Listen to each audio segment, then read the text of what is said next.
This is Autoline Daily, the show dedicated to enthusiasts of the global automotive industry. Engineer from anywhere. Perform tests from your office, lab, or living room. OTA, connected car, diagnostics, remote testing, we have you covered. Our hardware and software is trusted all over the world. Global company headquartered in Troy, Michigan. Intrepid Control Systems. Well, if you're just crawling out from under that rock, the all-new Ford Bronco 2-door, 4-door, and Sport debuted yesterday.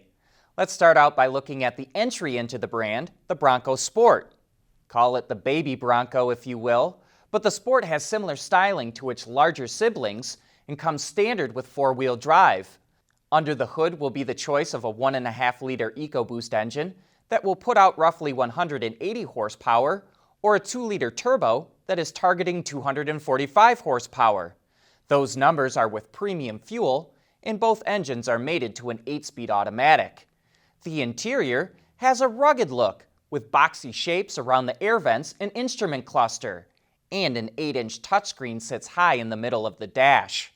While the Sport is the more road-going version of the Broncos, it's still quite off-road capable. It features 7 terrain modes, twin-clutch rear drive unit with a differential lock feature, unique shock tuning, off-road cruise control, and up to 29-inch tires. One of the biggest differences between the Broncos is suspension setup. The Bronco Sport has independent suspension front and rear, while the 2- and 4-door models have Dana 44 solid rear axles and independent front suspension. Both front and rear on those are available with locking differentials. The larger Broncos also have 7 terrain modes and off-road cruise control, but come with 2 4x4 systems as well. The base system utilizes a 2-speed electronic transfer case, while the optional system features a 2-speed electromechanical transfer case that can automatically switch between 2-high and 4-high. Other off-road goodies include trail turn assist, 1-pedal braking and accelerating, underbody skid plates, and up to 33.5-inch tires. Again, 2 engines are available, a 2.3-liter turbo that is projected to produce 270 horsepower, and a 2.7-liter EcoBoost producing about 310 horsepower. A 7-speed manual and 10-speed automatic are available to send power to the 4-wheel drive system.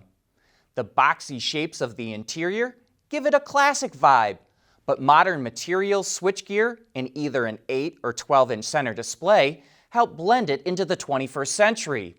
The new Broncos arrive at dealerships later this year, and potential buyers can plunk down $100 right now to reserve one. Pricing for the Bronco Sport will start at just over $28,000, while the larger Bronco will start just below $30,000. And here's Jeep's attempt to steal some spotlight away from the Bronco. It revealed the teaser that we showed in yesterday's show, the Wrangler Rubicon 392 concept. Engineers needed to upgrade the engine mounts and modify the frame to shoehorn the 6.4-liter V8 under the hood, as well as beef up the 8-speed transmission. But the results are 450 horsepower and 450 pound-feet of torque, and a Wrangler that will do 0 to 60 in under 5 seconds. Other upgrades include Dana 44 axles, 2-speed transfer case, electronic front and rear lockers, a 2-inch lift kit, and 37-inch mud tires. Jeep says, quote, "Enthusiasts have been clamoring for a V8-powered production Wrangler, and this is an indication they may soon get their wish."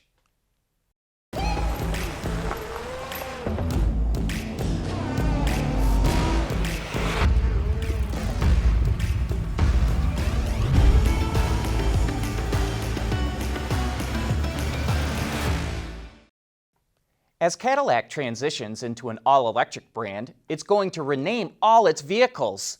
The website GM Authority reports that Cadillac is going to drop the CT and XT letters from its naming structure and will rename all of them so they end with the letters IQ, pronounced IC. The first will be the electric Cadillac SUV called the Lyriq, and it's coming out with a hand-built luxury car which will be called the Celestiq. And make sure you pronounce it right. It's not Celestique, it's Celestiq.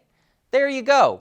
Now you're as fully confused about Cadillac's naming structure again, just as we are.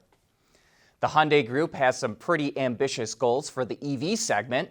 Together with Kia and Genesis, it set a target of selling 1 million EVs by 2025 and take 10% of the global market for electric cars. That would include fuel cell cars as well as battery electrics. BMW pulled the wraps off its latest electric model, the iX3. And this is not a dedicated EV, just an electric version of the X3 that also offers gasoline and diesel engines. It's made at BMW's assembly plant in Shenyang, China, and will be the first BMW to be exported from there. BMW claims it increased the power density of the electric drive system by 30% and density of the battery cells by 20%. With an 80 kilowatt-hour battery pack, the iX3 delivers 460 kilometers of range, or about 285 miles on the WLTP test. Even so, the iX3 uses 19.5 to 18.5 kilowatt-hours per 100 kilometers.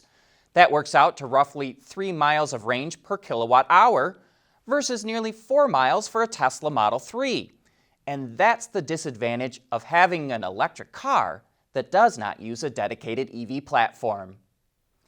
Well, Daimler is worried enough about people selling counterfeit parts for its vehicles that it formed the Intellectual Property Enforcement Unit to hunt down and work with law enforcement to stop the sale of illegal parts. Get this, last year, more than 1.6 million fake Daimler products were confiscated. Many of them were safety-related parts like brakes, wheels, and windshields, which could affect vehicle performance. And it is a bigger market than you might expect. Some estimate that more than $509 billion is spent every year on counterfeit spare parts. And in some cases, the margins are better than selling illegal drugs. Autoline Daily is brought to you by Bridgestone Tires, your journey, our passion, and by Intrepid Control Systems, over-the-air engineering. Boost your game. As cars become more connected, there's an opportunity for the auto industry to monetize all the data flowing in and out of cars. The business model in the industry is changing from transactional to relational. What does that mean? Well, Ford had one of those aha moments when it paid a visit to Microsoft, as Hao Tai Tang, the head of product development at Ford, told us on Autoline After Hours. The light bulb went off for me when, in the early days of Jim's tenure, he took us on a trip to do some benchmarking. We went to Microsoft and we met with Satya Nadella, the CEO of Microsoft, and his leadership team.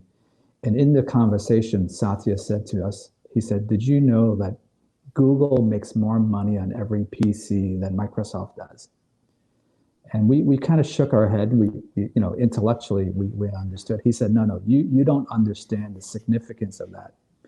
He said, what it really meant is the business model has changed from a transaction model, right? He said the Microsoft that Bill Gates founded, that Steve Ballmer ran, that I inherited, our premise was we would sell the operating system on the PC, Microsoft Windows, and the Microsoft Office suite. And he said, that's how we organized ourselves. That's how we measured our success. He said, but as soon as a customer buys that PC, goes home, fires up Windows, gets on the internet using Microsoft Explorer, he said every time they would do a search, Google would monetize the ad traffic. And for the life of that device, they would actually make more money than Microsoft. He said, so the learning for you guys is the business model changes from a transaction model. You buy a truck and we hope you come back in 6 years and buy another one, to now you have a continuous relationship with that customer. You're able to provide them with enhanced value, and then you can monetize that. So for us, this is a huge investment, and it's going to be game changing in terms of what we'll be able to do for our customers, but also it represents a shift in the business model for us.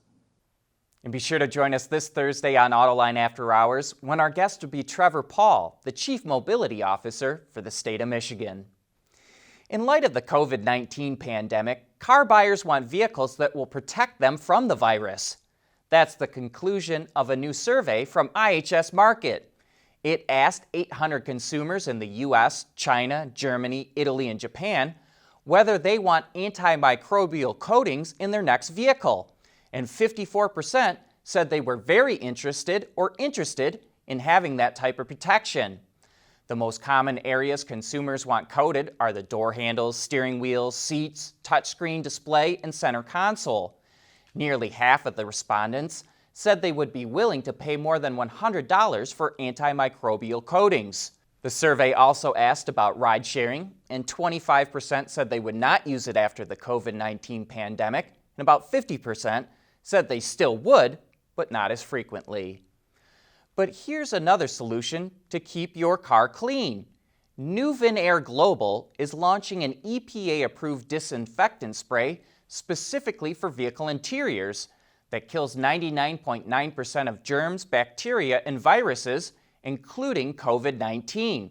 Called ReKlenz-X, the company says it doesn't contain any harsh chemicals, sticky residue, or volatile organic compounds, so it won't damage any surfaces, and there's no chemical smell.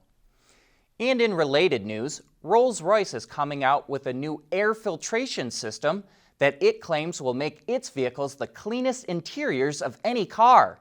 Sensors in the vehicle detect ambient air quality, which automatically switch fresh air intakes to a recirculation mode if high levels of contaminants are detected. This channels all cabin air through a nanofleece filter, which removes all ultrafine particles, bacteria, and viruses from the interior in less than 2 minutes.